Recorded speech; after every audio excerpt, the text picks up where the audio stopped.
Hello students, I am Nidhi and today we will discuss our chapter number 5th from the Footprint Without Feet book of class 10th. It is written by H.G. Wells. In this story, we came to learn about a scientist whose name was Griffin, and one day he discovered a wonderful drug. This drug could make him invisible. He set his landlord's house on fire, then he took the drug and he became invisible. He could see but nobody could see him. But it was very cold, he was without clothes, he went to a store, he passed his night there, and he stole money and clothes from there. So, let's discuss our lesson. Can a man become invisible? This is the story of a scientist who discovers how to make himself invisible. Does he use or misuse his discovery? Without any wastage of time, let's start our lesson. The two boys started in a surprise at the fresh muddy imprints of a pair of bare feet. What was a barefooted man doing on the steps of a house in the middle of London, and where was the man? तो दो लड़के हैं नंगे पाँव, उनको कीचड़ वाले जो हैं फुटप्रिंट दिखते हैं और वो काफ़ी हैरानी से उसको देख रहे हैं. कोई नंगे पैर वाला इंसान लंदन की गलियों के बीच में एक मकान है उसकी सीढ़ियों पर क्या कर रहा था और वो आदमी कहाँ था. एज दे गेज्ड, क्योंकि लड़के देख रहे थे ध्यान से, a remarkable sight met their eyes. A fresh foot mark appeared from nowhere. तो लड़के काफ़ी ध्यान से देख रहे थे, उन्हें एक विचित्र सा दृश्य देखने को मिला और यहीं कहीं से एक बिल्कुल ताज़ा से फुटप्रिंट्स एकदम से उनके सामने आ गए. Further footprints followed, one after another, descending the step and progressing down the street. The boys followed, fascinated, until the muddy impression became fainter and fainter, and at last disappeared altogether. तो यहाँ पर हमें H.G. Wells समझाते हैं, उन्होंने आगे की सीढ़ियों से भी उसको उतरते हुए देखा और नीचे की गली में जाते हुए एक एक करके वो जो फुटप्रिंट्स थे वो आगे बढ़ रहे थे और वो लड़के भी पूरा फैसिनेट होकर उन इम्प्रिंट्स का पीछा कर रहे थे. और लास्ट में वो जो कीचड़ भरे हुए जो फुटप्रिंट्स थे वो फेंट होते चले गए और फिर एकदम से पूरी तरीके से डिसअपीयर हो गए. The explanation of the mystery was really simple enough. The bewildered boys had been following a scientist who had discovered how to make the human body transparent. तो हमें पता चलता है आगे कि इस रहस्य, इस मिस्ट्री का जो एक्चुअल रीज़न था वो काफ़ी आसान था. वो जो लड़के थे जो काफ़ी ज़्यादा सरप्राइज्ड थे, उन्होंने एक ऐसे वैज्ञानिक का पीछा कर रहे थे जिसने कि ह्यूमन बॉडी को ट्रांसपेरेंट बनाना सीख लिया था. यानी उसने एक ऐसा ड्रग खोज लिया था, एक ऐसी दवाई उसने ईजाद कर ली थी जिससे कि ह्यूमन बॉडी इनविजिबल हो जाए. ग्रिफिन, अब यहाँ पर हमें उसके बारे में पता चलेगा. Griffin, the scientist, had carried out experiment after experiment to prove that the human body could become invisible. Finally, he swallowed certain drugs and his body became as transparent as a sheet of glass, though it also remained as solid as glass. तो ये मानव शरीर को अदृश्य बनाने के लिए वो हर time जो है बहुत सारे प्रयोग करता रहता था और एंड में वो सक्सेसफुल भी हुआ. और फाइनली उसने वो जो रेयर ड्रग्स जो उसने खोज करी थी जिसकी उसने वो निगल ली, स्वालो कर ली और उसकी बॉडी जो है एक शीशे की चादर के जैसे बिल्कुल ट्रांसपेरेंट बन गई और ऐसा ही शीशे की तरह ठोस भी रही वो. Brilliant scientist though he was, हालांकि वो काफ़ी बुद्धि वाला वैज्ञानिक था। Griffin was rather a lawless person, फिर भी वो काफ़ी एक लॉलेस पर्सन था। हिज लैंडलॉर्ड डिसलाइक्ड हिम, उसका मकान मालिक उसको पसंद नहीं करता था। And try to eject him, और उसको अपने मकान से बाहर निकालना चाहता था। In revenge Griffin set fire to the house to get away without being seen. He had to remove his clothes. अच्छा, इस ड्रग्स में एक और ख़ास बात थी कि ये जब ही उसकी बॉडी पर काम करती थी जब वो कपड़े सारे अपने उतार देता था। तो बदला लेने के लिए ग्रिफिन ने मकान में आग लगा दी, क्योंकि उसका वो काफ़ी ज़्यादा अपने लैंडलॉर्ड से परेशान था। तो और बिना किसी दिखाई देने वाले भाग जाने के लिए उसको अपने कपड़े जो है वो उतारने पड़े। Thus it was that he became a homeless wanderer. तो इस तरीके से वो बेघर होकर और इधर उधर घूम रहा था बिना कपड़ों के, without money and quite invisible, जो बिना कपड़ों के, बिना पैसों के और बिल्कुल इनविजिबल था। until he happened to step in some mud and left footprints as he walked।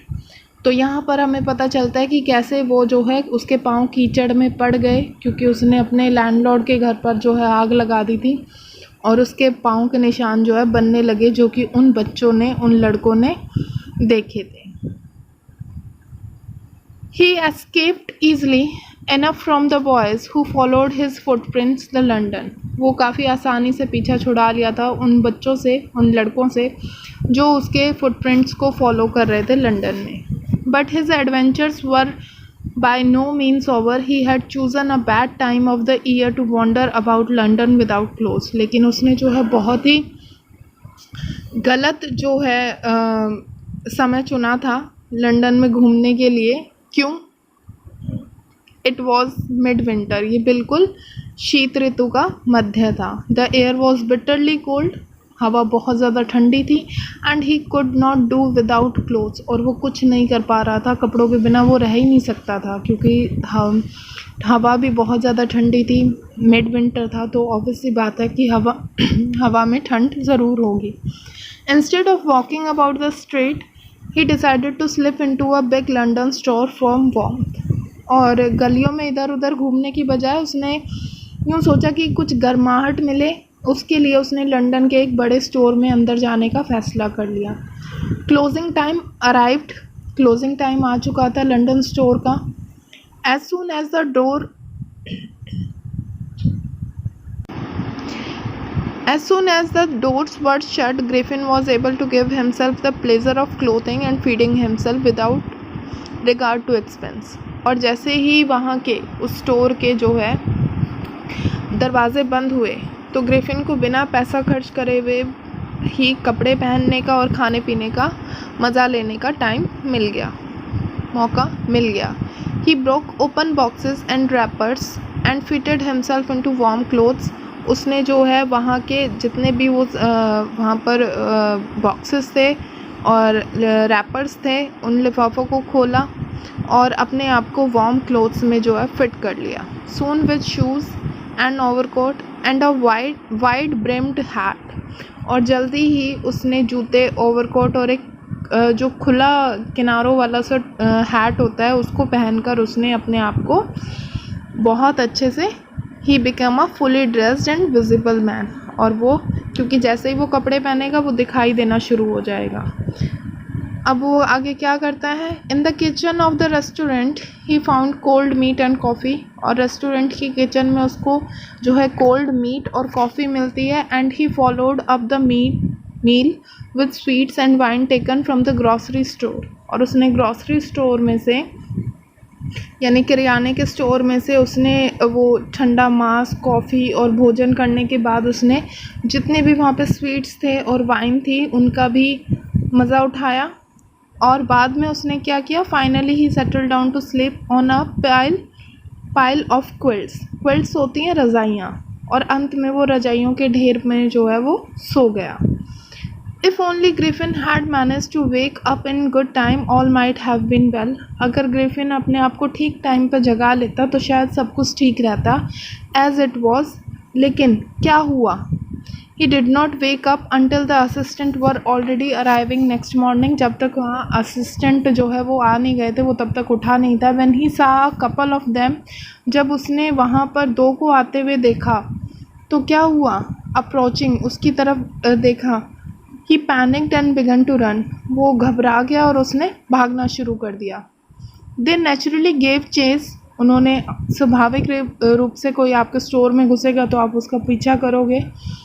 In the end he was able to escape only by क्विकिंग taking off his newly found clothes, और उसने इस बार भी वो जो है भागने में सफल रहा, क्योंकि उसने क्या करा, उसने अपने वो कपड़े वगैरह जो न्यूली उसने अभी जितने भी रखे हुए थे, पहने हुए थे, वो कपड़े सारे के सारे उसने शीघ्रता से उतार कर फेंक दिए। So once more he found himself invisible but naked in the chill January air, लेकिन एक बार फिर उसको जो है भागने का, छुपने का मौका मिल गया, लेकिन उसने जनवरी की ठंडी हवा में अपने आप को अदृश्य कर लिया, नेक्ड कर कर, नंगा कर कर। This time he decided to try the stock of theatrical company in the hope of finding not only clothes but also something that he would hide the empty space above his shoulders. तो इस बार जो है इस आशा में उसने अपने कंधे के ऊपर जो है वो खाली स्थान, क्योंकि उसका बॉडी तो पूरी की पूरी विजिबल हो रही थी कपड़े जब वो पहन रहा था, लेकिन उसका चेहरा विजिबल नहीं हो रहा था। तो उसने क्या किया, खाली स्थान को उसको छुपाने के लिए कुछ मिल जाएगा कंधे के ऊपर, इस बार उसने एक थिएटिकल कंपनी यानी थिएटर वाली कंपनी में जाने का फ़ैसला किया। And shivering with cold he hurried to Drury Lane the centre of the theatre world, और ठंड से कांपते हुए वे ड्यूरे लेन यानी ड्रामा संसार के केंद्र की ओर भाग लिया। ही सोन फाउंड अ सुटेबल शॉप, जल्दी ही उसको एक सुटेबल शॉप भी मिल गई। ही मेड हिज वेज, और वह अदृश्य रूप से क्या कर रहा था, अब वो देखते हैं। इनविजिबल अपस्टेयर, ऊपर की तरफ जा रहा था। And came out a little letter wearing bandage round his forehead, और जब वो नीचे आया थोड़ी देर पश्चात उसने अपने माथे पर पट्टियाँ जो हैं वो बांध ली थी। Dark glasses, false nose, big bushy, side whiskers, a large head, एक नकली नाक, काला चश्मा, गुच्छेदार मूंछ और एक लंबा टोप पहनकर जो है वो, यानी हैट जो है टोपी पहनकर वो आया। To escape without being seen he callously attacked the shopkeeper from behind, after which he robbed him all the money he could find. और वहाँ से बिना दिखाई दिए ही भागने के लिए उसने दुकानदार को पीछे से बड़ी क्रूएलिटी के साथ उस पर प्रहार किया, और उसके पश्चात उसको जितना भी धन मिला वो सारा का सारा लूट कर वहाँ से चलता बना। तो that's all for today's lesson. We will discuss the remaining portion of the lesson in next video. Thank you for watching the video.